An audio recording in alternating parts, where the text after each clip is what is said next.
Dear students of class 12, আমি তোমাদের integrals of special forms part 3 পর্যন্ত ভিডিও ক্লাস নিয়েছি এবং আজকে পার্ট 4-এ চলে আসলাম। এখানে পার্ট 4-এর দেখবে যে পার্ট 3-তে আলোচিত আকার একটা আমি নিয়েছিলাম, সেখানে 1, 2, 3, 4 পর্যন্ত আলোচনা করেছিলাম। আজকে 5 নম্বর আলোচনা করব। এখানে লিখে রেখেছি, দেখো খুব ভালো করে লক্ষ্য করো। আলোচিত আকার হচ্ছে integration sine to the power mx into cos to the power nx dx। nx dx sign কস দুটোই মিক্স হয়ে আসে। দেখবে যে কখনো এইটা যুগ্ম এটা অযুগ্ম, এটা যুগ্ম এটা অযুগ্ম, দুটাই যুগ্ম দুটাই অযুগ্ম, এই যে 4টা প্রকার ভেদ আবার খুব ভালো করে তোমাদের বলে দিয়ে যাচ্ছি। আমার আলোচনা করা হয়ে গেছে এবং উদাহরণ সহ আমি কিন্তু দেখিয়ে দিয়েছি কি sine to the power integration sine to the power mx into cos to the power nx dx, যেখানে m যুগ্ম n অযুগ্ম, m অযুগ্ম n যুগ্ম, তারপরে দুটাই যুগ্ম দুটাই অযুগ্ম, এই 4টা আকার আমি আলোচনা করেছি। এবার আজকের 5 নম্বর আলোচিত আকার হচ্ছে, এখানে সব কিন্তু পূর্ণ সংখ্যা ছিল, m এবং n পূর্ণ সংখ্যা ছিল, যুগ্ম অযুগ্ম দুটাই যুগ্ম দুটাই অযুগ্ম, যুগ্ম অযুগ্ম যুগ্ম অযুগ্ম এইরকম ছিল।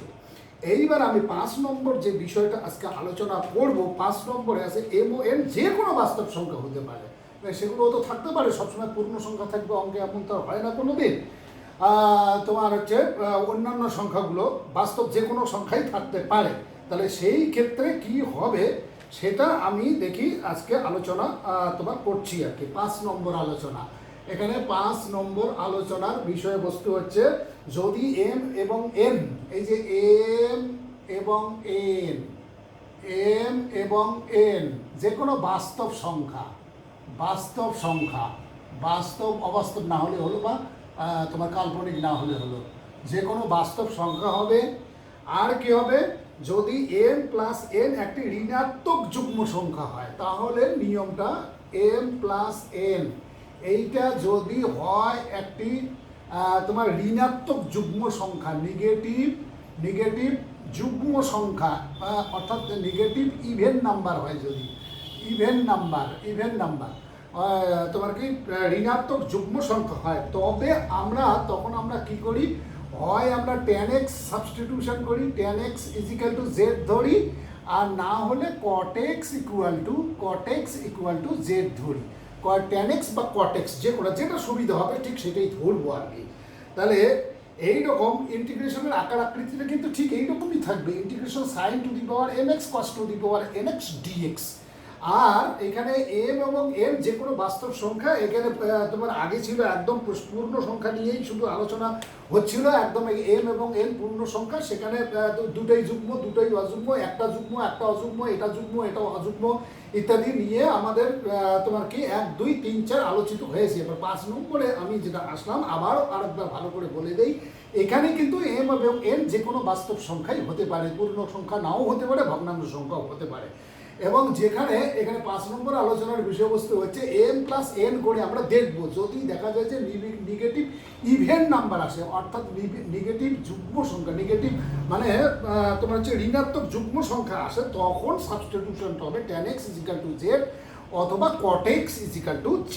এইবার আমি একটা এক্সাম্পল তোমাদের সামনে হাজির করাচ্ছি কীভাবে করবো আর কি। আমি আমার এক্সাম্পল ওয়ান, মানে তোমাদের যা করাবো এটা হচ্ছে এক্সাম্পল, এটা তোমাদের বইই আছে কিন্তু কোনো নম্বর নেই, যার জন্য আমি যেহেতু প্রথমেই করাচ্ছি এটা এক্সাম্পল 1-ই আমি বললাম আর কি। এখানে কি আছে দেখো, দেখি integration cosec to the power 4x আর ইন্টু আছে cos স্কোয়ার x dx।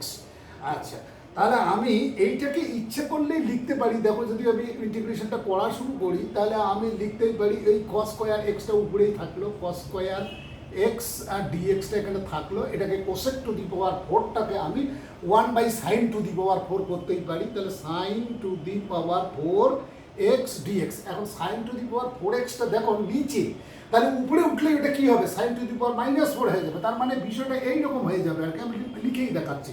কি sine to the power -4x, আর এটা হয়ে যাবে তোমার cos স্কোয়ার এক্স ডিএক্স। তখন কিন্তু দেখো এই যে ফর্মটা কিন্তু ঠিক এইরকমই, যেটা আমি আলোচনার বিষয়বস্তু হিসেবে বেছে নিয়েছি এবং একটা দুটো তিনটে চারটে পয়েন্ট আমি আলোচনা করেছি, তার সঙ্গে এটার কিন্তু কোনো পার্থক্য থাকলো না।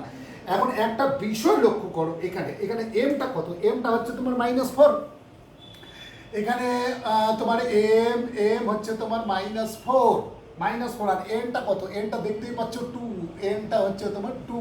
তাহলে এম প্লাস এন করে দেখো, m plus n equal to -4 plus 2 equal to হয়ে গেল -2। তাহলে আমি কি পেলাম, আমি নেগেটিভ ইভেন নাম্বার একটা পেলাম, একটা নেগেটিভ ইভেন নাম্বার কিন্তু আমি পেয়েছি, নেগেটিভ ইভেন নাম্বার পেয়েছি। তাহলে আমি কি করব, তাহলে এই নিয়ম অনুসারে যা বলছে আর কি, আমি কিন্তু বারবারই তোমাদের এই আলোচনায় কিন্তু বারবারই বলে দিয়ে যাচ্ছি যে এত কথা কিন্তু খেয়াল থাকবে না। যখন আমরা থিওরি আলোচনা করব তখন কিন্তু আমাকে এগুলো ধরে ধরে আলোচনা করলে সুবিধা হয়, কিন্তু তোমরা যখন অঙ্ক করতে অভ্যস্ত হয়ে যাবে তখন দেখেই বুঝতে পারবে যে কোন অঙ্কটা কোনভাবে হবে, তখন আর এত কিন্তু নিয়মের কচকচানি তোমার থাকবে না, বা তোমার মনে রাখারও প্রয়োজন পড়বে না। এটা পুরোপুরি অঙ্ক করার অভ্যাসের উপরে নির্ভর করে। তাহলে আমি নেগেটিভ ইভেন নাম্বার পেয়েছি, তো সেটাই যদি করতে হয় তাহলে আমাকে এবার এইটুকু আমি মুছে দিলাম। আমি এটা তোমার রাফের মধ্যে হিসাব করে দেখলাম sin টু দি পাওয়ার -4। তাহলে আমি এক কাজ করি, এখানে এইটাকে করি, এইটাকে তো আমি দেখানোর জন্য লিখলাম, এটা আমার না লিখলেও চলবে এই অংশটা। আমি এইখানে ইন্টিগ্রেশন এটাকে করি আমি cos স্কোয়ার এক্স, আর এইখানে করি sin square x into sin square x, তারপরে আমি ডিএক্সটা দিচ্ছি আর কি। তাহলে cos square by sin square কত হয়ে যায়, cot স্কোয়ার হয়ে যায়, আর এইটা কত হবে 1/sin স্কোয়ার মানে হচ্ছে cosec স্কোয়ার। তাহলে আমি এটাকে লিখতে পারি integration cot square x into হচ্ছে তোমার cosec স্কোয়ার এক্স তারপরে ডিএক্স, এইরকম দাঁড়ালো। এইবার কিন্তু ওখানে আমি বলে দিয়েছি হয় tan x = z সাবস্টিটিউশন করতে হবে, নাহলে cot x = z সাবস্টিটিউশন করতে হবে। তাহলে আমি এই cot x-টা পাচ্ছি, এখানে cot x, তাহলে সাবস্টিটিউশনটা হবে এখানে cot x, tan x না হয় cot x হবে। তাহলে আমি লিখি এখানে ধরি cot x = z, তাহলে dx of cot x - cosec square x। তাহলে এখানে দাঁড়ালো তোমার implies that -cosec square x cosec square x, তারপরে dx, আর এদিকে থাকবে তোমার dz। তাহলে এটা ব্র্যাকেটের ভিতরে সুন্দর করে রেখে দাও। তাহলে না, এখানে আর একটা জিনিস বের করে রাখো, কারণ ওখানে তো -cosec স্কোয়ার নেই, তাহলে সেটাও বাইর করে রাখো, cosec square x dx -dz। এই ডিজেডটা যখন বসাবে মাইনাস চিহ্নটা কিন্তু খেয়াল রাখবে। তাহলে আমার ইন্টিগ্রেশনটা কি দাঁড়ালো, দেখো আপনি কিন্তু অনেক সহজ হয়ে যাবে। তাহলে এটা এই cot x-টাকে z ধরেছি, z স্কোয়ার dz। তাহলে আমার ইন্টিগ্রেশন আমি পেলাম z square dz, integration z square dz। এটা আমার কি আসবে, z স্কোয়ার dz আমার আসবে z স্কোয়ার dz, কিন্তু সামনে একটা মাইনাস চিহ্ন থাকবে, মাইনাস চিহ্নটা এই যে dz এর সঙ্গে যে মাইনাস চিহ্নটা ছিল সেই চিহ্নটা এখানে কিন্তু বসিয়ে দিতে হবে। তাহলে আমার কি আসলো, এটা যদি আমি ইন্টিগ্রেশন এবার করি -z³ আর প্লাস হলো তোমার z³ প্লাস হলো c। তাহলে আমি এবার লিখি এটাকে, z এর মানটা বসিয়ে দিই -1/3 z বলতে আমি কি বুঝি, cot, তাহলে cot³ x আর প্লাস হচ্ছে তোমার c।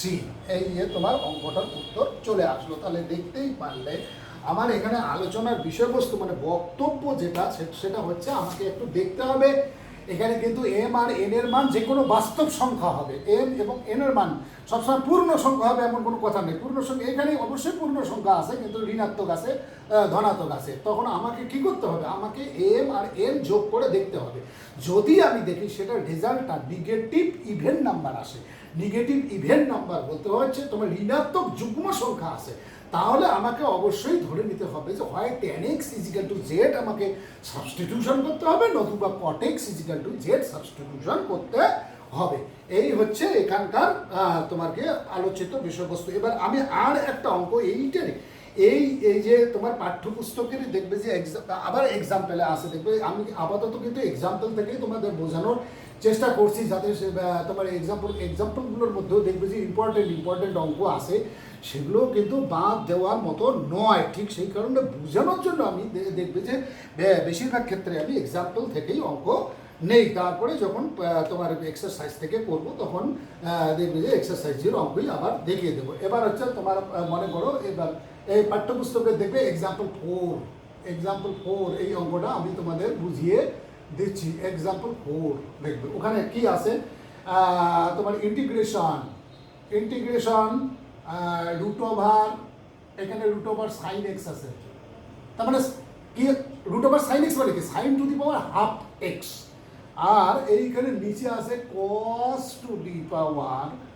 9/2, কিন্তু cos to the power 9/2 x, তারপরে আছে dx। অঙ্কটা কিন্তু প্যাটার্নটা ইম্পর্টেন্ট প্যাটার্নই, কিন্তু এগুলো অঙ্ক হামেশাই কিন্তু পরীক্ষা পর্যন্ত সেট করে, কাজেই খুব ভালো করে লক্ষ্য করবে। তাহলে sine to the power half, তাহলে আমি এখানে এইটাকে লিখতেই পারি,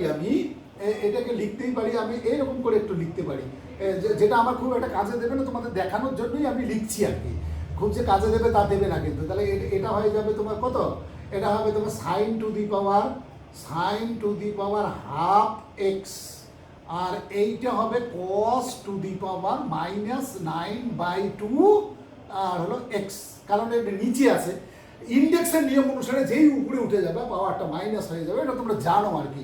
এটা হচ্ছে ডিএক্স। এইবার দেখো তো দেখি, আমি একটু এই আকৃতিতে নিয়ে আসার চেষ্টা করলাম আর কি, এই আকৃতিতে আর নিয়ে আসতেই হবে এমন কোনো কথা নেই।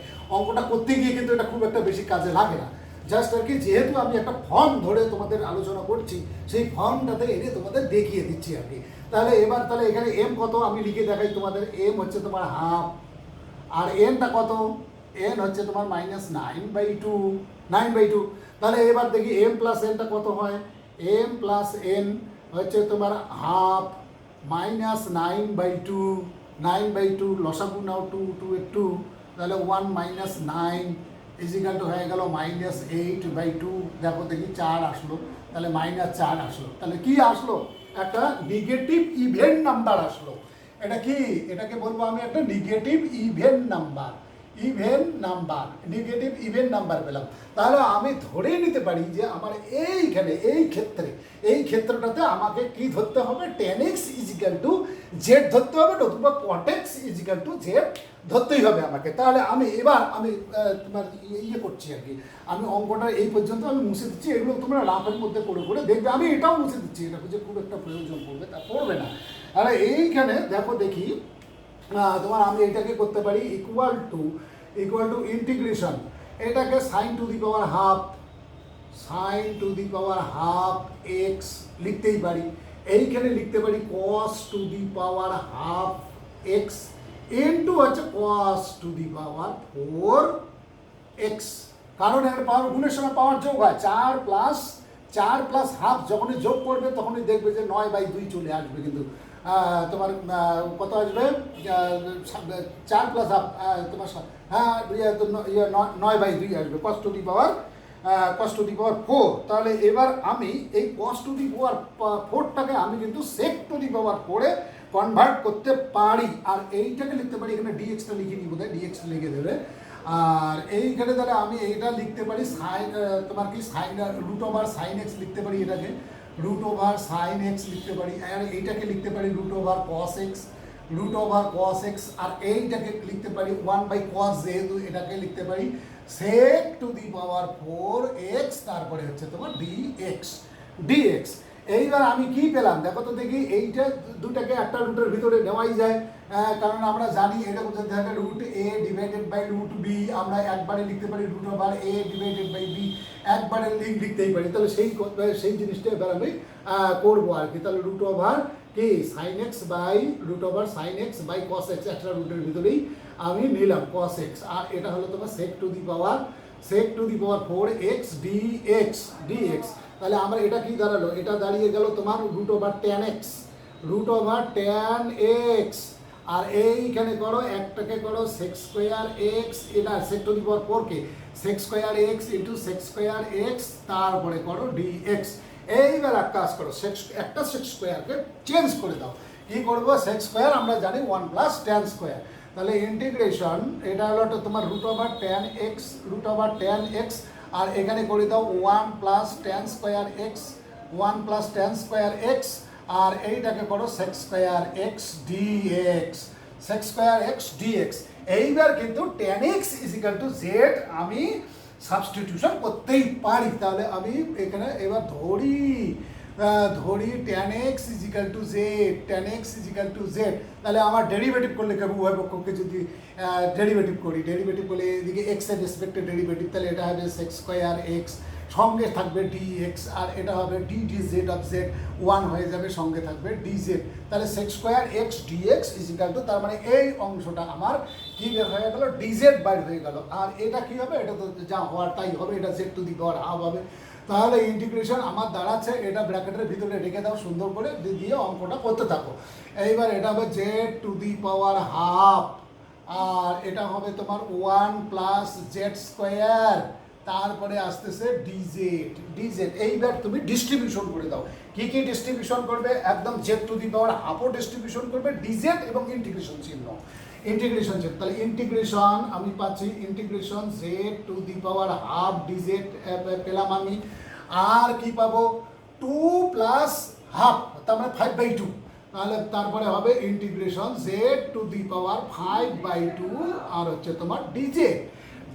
তাহলে দুটাই ইন্টিগ্রেশন আমি এখানে পেলাম। তাহলে এবার আমার কি হবে দেখি, ইন্টিগ্রেশন যদি করি তাহলে হাফ প্লাস ওয়ান মানে হচ্ছে তোমার 3/2, তাহলে এটা হয়ে যাবে z to the power 3/2 divided by 3/2, আর এইটা তোমার কি 5/2 প্লাস 1 কত হচ্ছে, 5/2 প্লাস 1 হয়ে যাবে তোমার 5/2 প্লাস 1 হয়ে যাবে তোমার 7/2,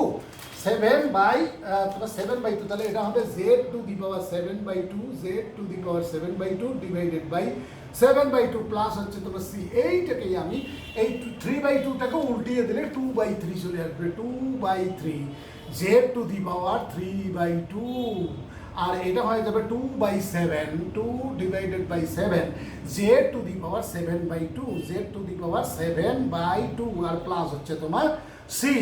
এইবার তুমি জেড এর মানটা বসিয়ে দাও, তোমার অঙ্ক হয়ে যাচ্ছে আর কি। জেড এর মানটা যদি বসিয়ে দাও তাহলে জেড আমি কি ধরেছি এখানে, খুব ভালো করে লক্ষ্য করো, ট্যান এক্স ধরেছি, আগের অঙ্কটার মতো কোয়াট এক্স কিন্তু ধরিনি, এখানে ট্যান এক্স ধরেছি। তাহলে আমার কি আসবে 2/3 tan to the power 3/2 x, আর হচ্ছে তোমার plus 2/7 tan to the power 7/2x, আর প্লাস হচ্ছে সি। এই দেখো তোমার আমার যে সমাকলনটা করতে বলেছিল সে সমাকলনটা একদম এখানে তোমার হয়ে আসলো আর কি, তোমার সমাকলন ক্লিয়ার হয়ে গেল।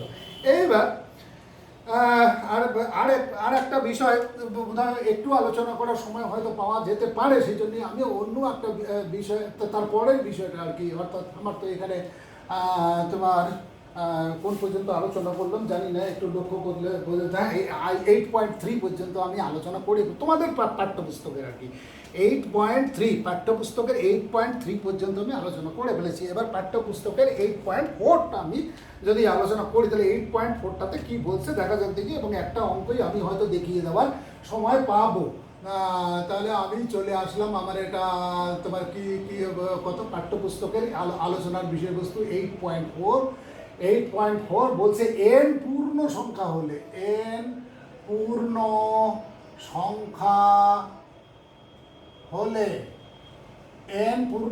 হলে integration 10 two the power nx dx, integration 10 two the power nx dx, আর হচ্ছে তোমার কি তোমার বা বলছে, আমি একটাই দেখিয়ে দিলে, একটা দেখিয়ে দিলে দ্বিতীয়টাও বোঝা যাবে, 10টা দেখিয়ে দিলে কতটা বোঝা যায়। আর একটা কি integration cot two the power nx dx, এই আকৃতির তোমার কি বা আকারের সমাকল নির্ণয়, সমাকল নির্ণয় আমি কিভাবে করব। দেখা যাক দেখি, আমি একটা এক্সাম্পল দিয়েই আমি এটা তোমাদের বোঝানোর চেষ্টা করবো। এটা তোমাদের দেখবে যে পাঠ্যপুস্তকে এক্সাম্পল 5 অঙ্কটা আছে আর কি। দেখবে এখানে আছে integration tan two the power 5x dx। এই দেখো integration tan two the power 5x dx, tan two the power 5x dx। আমি ইচ্ছা করলেই এটাকে করতে পারি। দেখো ইন্টিগ্রেশন তোমার tan কিউব x করে দাও, এটাকে tan cube x into tan square x dx, tan square x dx। এইবার এই tan স্কোয়ারটাকে তুমি পাল্টিয়ে দাও, tan স্কোয়ার মানে কত, sec স্কোয়ার x মাইনাস 1। তাহলে আমার থাকলো ইন্টিগ্রেশন, এখানে tan কিউব x থেকে গেল, tan কিউব x এটাকে করে দিলাম আমি কি sec square x minus 1, sec square x আর হচ্ছে মাইনাস 1, তারপরে হচ্ছে dx। এবার কি করবে, এবার ডিস্ট্রিবিউশন করে দেবে। ডিস্ট্রিবিউশন করার সময় কি ডিস্ট্রিবিউশন, dx-টা ডিস্ট্রিবিউশন করবে, ইন্টিগ্রেশন প্লাস আবার tan কিউব করবে আর কি তার সঙ্গে। তাহলে কি হলো, integration tan cube x into sec square x তারপরে হচ্ছে dx।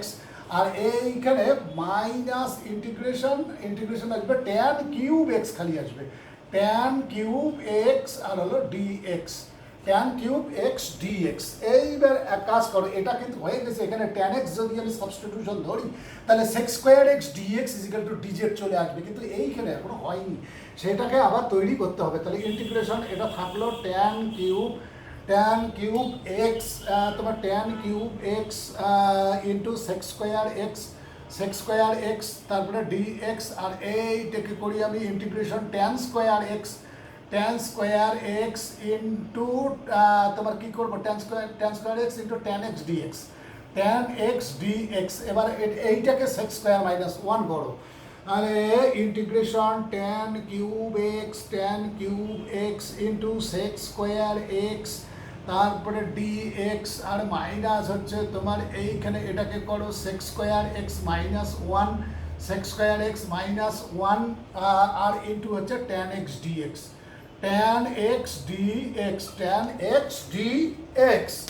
আচ্ছা এবার চলে যাও দেখি, এটা হয়ে গেছে। এখন এইখানে ডিস্ট্রিবিউশন করতে হবে। তাহলে এটা আমার হয়ে গিয়ে কি হলো, integration tan cube x into sec square x dx। আর এইখানে আসতেছে মাইনাসই আসবে আর কি, এটা মাইনাস তোমার tan x-টাকে আগে লিখতেছি, minus tan x into sec square x dx। আর হচ্ছে মাইনাসে plus integration tan x dx, tan x dx। একটু এই dx-টা কিন্তু ভালো করে বুঝে নিও, আমি বারবার তোমাদের ভালো করে দেখিয়ে দিচ্ছি। এইবার কি করব, এইটা কিন্তু আমার পুরোপুরি ফর্মে পড়েই গেছে, কারণ ইন্টিগ্রেশন tan x আমরা জানি, কিন্তু ওটা একদম ফর্মুলায় পড়ে গেছে। ইন্টিগ্রেশন tan x হচ্ছে আমরা শিখে এসেছি log of mod sec x আর হচ্ছে প্লাস হচ্ছে c। তাহলে আমার সাবস্টিটিউশনটা এখানে করার কোনো প্রয়োজন নেই। আমাকে সাবস্টিটিউশনটা কোনটাতে করতে হবে, প্রথম এবং দ্বিতীয় সমাকলে। তো সেটা লিখলে ভালো হয়, লিখলে তো লিখেই দিচ্ছি, প্রথম ও দ্বিতীয় সমাকলে কি তোমার কি tan x ইজিক্যাল